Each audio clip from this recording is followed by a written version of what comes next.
नमस्कार मित्रांनो, आता लग्नानंतर होईलच प्रेम या मालिकेच्या पुढच्या भागामध्ये आता काव्य मात्र आपल्या लग्नाचा पहिला फोटो मात्र आता पार्थला दाखवते आणि बघा आपण किती छान असं हसत आहोत। बघा हा लग्नाचा फोटो आणि आता बघा आपल्या दोघांमध्ये किती वाद होतात आणि मला तर असं वाटतं की आपल्या ह्या वादाचं कारण आहे तर आपलं ते होणारं बाळ। त्यानंतर मात्र आता काव्याचं हे बोलणं ऐकून आता पार्थला खूप मोठा धक्का बसतो। त्यानंतर आता इकडे जीवाने दरवाजा बंद केलेला असतो आणि तो नंदिनीचे रिपोर्ट्स वाचत असतो आणि तेवढ्यात नंदिनी दार वाजवते की जीवा दार उघडा।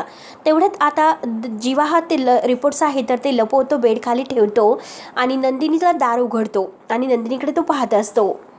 नंदिनी विचारते की जीवा काय आले रिपोर्ट्स। तेव्हा आता जीवा म्हणतो की अगं हे बघ नंदिनी, रिपोर्ट्स आलेच कुठे, अजून नाही आलेले। आणि तेवढ्यात नंदिनीचं लक्ष आता शाल खाली जे काही बेड खाली लपलेले रिपोर्ट्स आहे तर ते थोडेसे उघडे असतात आणि आता तिचं लक्ष तिकडे जाते। तेव्हा आता नंदिनी ते रिपोर्ट्स लगेच घाईने घ्यायला जाते कारण तिचं लक्ष गेलेलं असतं की रिपोर्ट्स लपवलेले आहेत आणि जीवा आपल्यावर खोटं बोलत आहे। तेव्हा आता नंदिनी ते रिपोर्ट बाहेर काढते आणि जीवा म्हणतो की कुठले रिपोर्ट्स आणि कुठं काय।